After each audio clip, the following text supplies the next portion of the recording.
Hello friends, welcome to AKC technical classes. Friends, इस video में हम लोग बात करेंगे अप्लाइड फिजिक्स 2 की। अप्लाइड फिजिक्स पार्ट चैप्टर 1 के पार्ट 1 में हमने बात किया था कि वेव क्या होता है, वेव के प्रकार कौन कौन से हैं।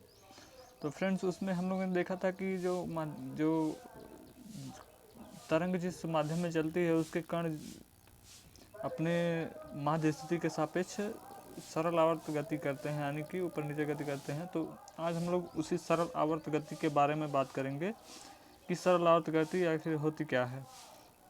लेकिन उससे पहले हम लोग वेव के कुछ टॉपिक को और देखना चाहेंगे जो थोड़ा सा रह गया था पार्ट 1 में, जिसका नाम है relation between wave velocity, frequency and wave length. तो फ्रेंड्स, हम लोग देख रहे हैं कि वेलोसिटी इक्वल टू होता है दूरी बटा समय। तो वेव वेलोसिटी हो जाएगा तरंग द्वारा चली गई दूरी बटे उसमें लगा समय।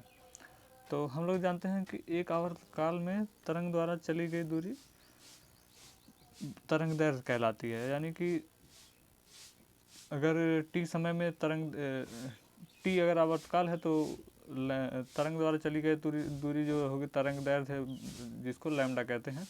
तो वेव वेलोसिटी न्यू बराबर हो जाएगा लैम्डा अपॉन टी। अब हम लोग जानते हैं कि आवृत्ति बराबर होता है 1 बटे आवर्तकाल। तो हम लोग देखेंगे यहाँ पे, देखिए न्यू बराबर हो जाएगा लैम्डा इंटू 1/t। तो 1/t बराबर ये 1 बटे आवर्तकाल बराबर हो जाएगा आवृत्ति, यानी आवृत्ति को से रिप्रेजेंट करते हैं। तो न्यू बराबर हो जाएगा लैम्डा इंटू एन। ये बहुत ही इंपॉर्टेंट रिलेशन है, इस पर न्यूमेरिकल आसानी से हो जाता है, इसको याद रखिएगा। तो ये थोड़ा सा रह गया था वेव का कुछ टॉपिक, तो हम लोगों ने इसकी बात की। अब हम लोग बात करेंगे कि सरल आवर्त गति क्या होती है। फ्रेंड्स, हम लोगों ने देखा होगा कि जब गांव में कोई झूला वूला लगता है, इस तरह से झूला झूलने के लिए बांधा जाता है पेड़ से, तो झूला अपने माध्य स्थिति से इस तरह से कुछ इस प्रकार से आगे जाता है, फिर पीछे जाता है, इस प्रकार से गति करता है। तो ये गति सरल आवर्त गति कहलाती है। इसकी माध्य स्थिति ये है, ये इसकी माध्य स्थिति। अब इसके ये इधर गति करेगा, फिर पुनः अपने माध्य स्थिति में लौट आएगा, फिर इधर गति करेगा, फिर अपने माध्य स्थिति में लौट आएगा। यानी कि जब तक वो गति करेगा उसकी टेंडेंसी अपने माध्य स्थिति में लौटने की होगी। यानी कि अगर जब इधर जाएगा तो फिर अपने माध्य स्थिति में लौटना चाहेगा, फिर इधर गति करेगा, फिर माध्य स्थिति में लौटना चाहेगा। ऐसा इसलिए होता है क्योंकि उस पर प्रत्यानयन बल कार्य करता है। यानी कि जैसे प्रत्यास्थता होती है कि किसी वस्तु में का वह गुण जिसके कारण वो अपने उसको अगर डिफॉर्म किया जाता है तो अपने माध्य स्थिति, अपने मतलब पुरानी स्थिति और आकार में लौटना चाहती है, तो यह गुण प्रत्यास्थता कहलाता है। और इस अपनी पुरानी स्थिति में लौटने के लिए जो उस पर जो बल कार्य करता है उसको प्रत्यानयन बल कहते हैं। जैसे कोई मान लीजिए इस प्रकार कोई स्प्रिंग है, उसको अगर हमने कुछ बल लगा के खींचा, तो जब तक हम लोग उसको बल लगाए रहेंगे तब तक वो अपनी इस पोजीशन में रहेगी, और जैसे ही हमने छोड़ा तो ये अपनी माध्य स्थिति में लौटेगी।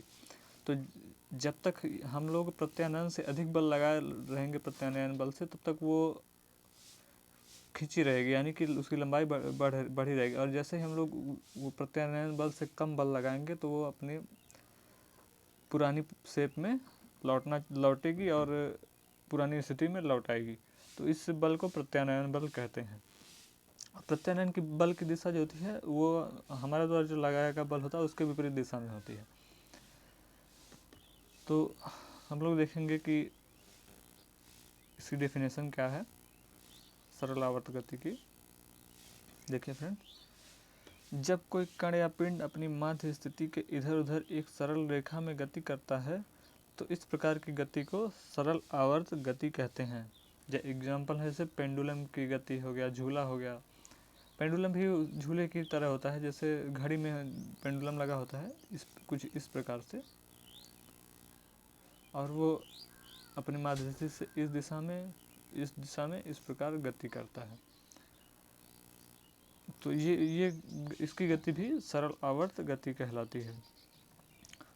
इस गति में जो माध्यम होते हैं वो एक निश्चित समय के बाद अपनी गति को पुनः दोहराते हैं। देखिए कि ये इधर जाएगा, फिर कुछ समय बाद फिर लौट आएगा, फिर इस तरफ जाएगा, फिर कुछ समय बाद लौट आएगा, फिर वो इस तरफ जाएगा, फिर कुछ समय बाद लौट आएगा। इस प्रकार वे दोहराते रहते हैं अपनी गति को।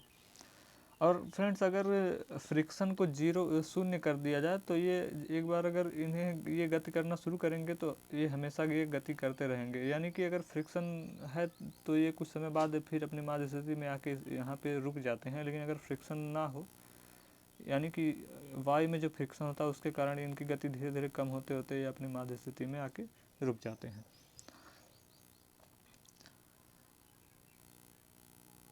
सरल आवर्त गति के लिए शर्तें कौन कौन सी हैं, हम उसके लिए बात करेंगे। पहली शर्त है कि कण किसी माध्य अवस्था के इर्द गिर्द गति करना चाहेगा, तभी करना चाहिए। यानी कि अगर किसी माध्य स्थिति के इर्द गिर्द गति करता है तभी उसको सरल आवर्त गति कहा जाएगा। और दूसरी शर्त क्या है, पिंड पर लगने वाला त्वरण या कोणीय त्वरण का मान माध्य स्थिति से विस्थापन या कोणीय विस्थापन के समानुपाती हो तथा इसकी दिशा मध्यमान स्थिति की तरफ हो। यानी कि जैसे हम लोग देखेंगे, सॉरी,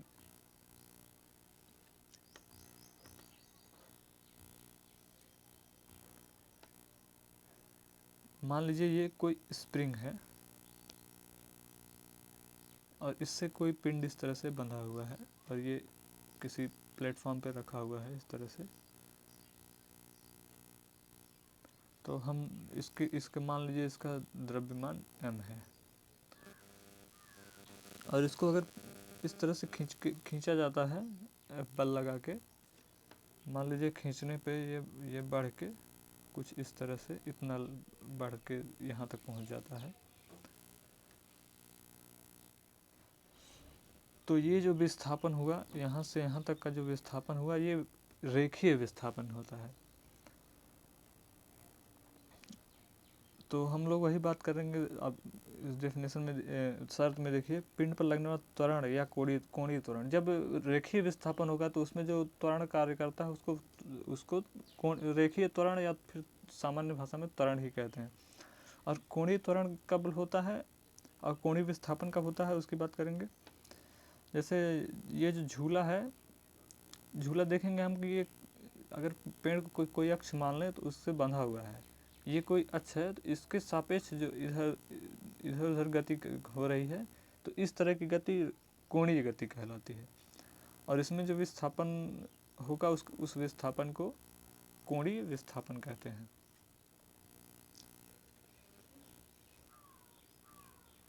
तो इसमें वही बात की गई है, विस्थापन और या फिर कोणीय विस्थापन जो होता है, माध्य स्थिति से विस्थापन या कोणीय विस्थापन के समानुपाती हो तथा उसकी दिशा माध्यमान स्थिति की तरफ हो। यानी कि जो इस पर जो बल कार्य करता है उसकी जो दिशा होती है, जैसे ये झूला है इस पर ये जब गति करता है तो इधर गति करेगा, फिर इधर गति करे, तो जो इस तरफ जब वो गति करता है तो इस पर जो प्रत्यानयन बल कार्य करता है उसकी दिशा उसके माध्य स्थिति की तरफ होती है, यानी कि इस तरफ होती है। गति इस तरफ करेगा तो उसकी गति बल की दिशा जो उस पर प्रत्यानयन बल कार्य करेगा उसकी दिशा उसके विपरीत, गति के विपरीत, यानी कि मध्यमान स्थिति की तरफ होती है। इसकी बात हम आगे अच्छे से करेंगे। तो ये हो गई शर्तें, हो गई सिंपल हार्मोनिक मोशन की। देखिए F बराबर होता है ma और तो त्वरण बराबर हो जाएगा फोर्स अपॉन मास, यानी F अपॉन m। यही देखिए स्प्रिंग है, स्प्रिंग से कोई मान लीजिए कोई पिंड बंधा हुआ है जिसका द्रव्यमान m है, उस पर जब बल लगा के उसको विस्थापित किया जाता है, यानी कि लीनियर विस्थापन जो उसमें रेखीय विस्थापन x होता है, तो उस पर प्रत्यानयन बल जो कार्य करता है, जो उस अगर मान लीजिए वो फोर्स हटा लिया जाए तो वो पुनः अपनी पुरानी पोजीशन में लौटना चाहेगी। तो वो प्रत्यानयन बल का मान कितना होता है, प्रत्यानयन बल F बराबर होता है माइनस के इंटू एक्स। माइनस इसलिए लगा क्योंकि इसकी दिशा विपरीत होती है, जो लगाया गया बल होता है उसकी विपरीत दिशा में ये बल कार्य करता है, तो इसलिए इस बल को माइनस के साथ लिया जाता है। जहाँ पे के क्या है, स्प्रिंग कांस्टेंट, यानी कि स्प्रिंग नियतांक होता है। अब हम लोग देखेंगे ए बराबर होता है F अपॉन एम, तो F के जगह पे हो जाएगा माइनस के इंटू एक्स अपॉन एम। तो ये के इक्वल टू होता है K/m बराबर होता है, K/m का अंडर रूट जब लिया जाता है तो ये ओमेगा होता है, यानी कि कोणीय, सॉरी यहाँ पे लिखते हैं K/m बराबर होता है ओमेगा, ये ओमेगा बराबर होता है कोणीय वेग, कोणीय आवृत्ति। देखिए यहाँ पे है ओमेगा बराबर कोणीय आवृत्ति। अब हम लोग बात करेंगे कि सरल आवर्त गति कितने प्रकार की होती है।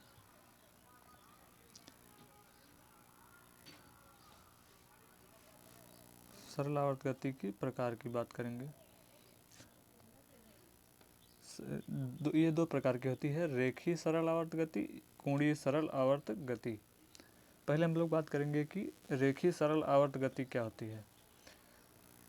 देखिए, जब कोई कण अपनी साम्य स्थिति के इर्द गिर्द एक सरल रेखा के रूप में आवर्त गति करता है तो इस प्रकार की गति रेखीय सरल आवर्त गति कहलाती है। एग्जाम्पल देखिए, एक स्प्रिंग से जुड़े पिंड की गति, वही यहाँ पे देखिए, जो ये स्प्रिंग में जो गति है, ये देख रहे हैं विस्थापन इसमें जो हो रहा है, ये विस्थापन जो हो रहा है ये रेखीय विस्थापन हो रहा है, यानी कि एक लीनियर है। तो इस तरह की जो गति होगी उसको रेखीय गति, रेखीय सरल आवर्त गति कहते हैं। यानी कि अगर मान लीजिए यहाँ इसका इतना डिफॉर्म करके फिर अगर इससे से बल हटाया जाएगा तो ये अपनी माध्य स्थिति में आएगी, लेकिन ये अपनी माध्य स्थिति से फिर और भी छोटी हो जाएगी, फिर पुनः अपनी माध्य स्थिति में लौटना चाहेगी, फिर ये थोड़ी सी आगे बढ़ जाएगी। तो इस तरह से ये गति करती रहेगी, कुछ समय बाद फिर पुनः अपनी माध्य स्थिति में आके रुक जाएगी। तो ये इस तरह की गति सरल रेखीय सरल आवर्त गति कहलाती है। देखिए, स्प्रिंग वही हम लोगों ने बात किया। अब दूसरी हम बात करेंगे कि कोणीय सरल आवर्त गति क्या होती है। जब कोई कण किसी नियत अक्ष के सापेक्ष कोणीय आवर्त गति करता है तो इस गति को कोणीय सरल आवर्त गति कहते हैं। जैसे एग्जाम्पल है सरल लोलक की गति, या फिर झूले की जो गति होती है वो भी कोणीय सरल आवर्त गति कहलाती है। इसमें होता क्या है कि ये मान लीजिए कोई अक्ष है, इसी से बंधा हुआ है ये झूला मान लीजिए, या फिर पेंडुलम कह लीजिए, ये इस अक्ष के सापेक्ष इस तरह से कुछ सर्कुलर पथ पे गति करती है, तो इस तरह की गति कहलाती है कोणीय आवर्त गति।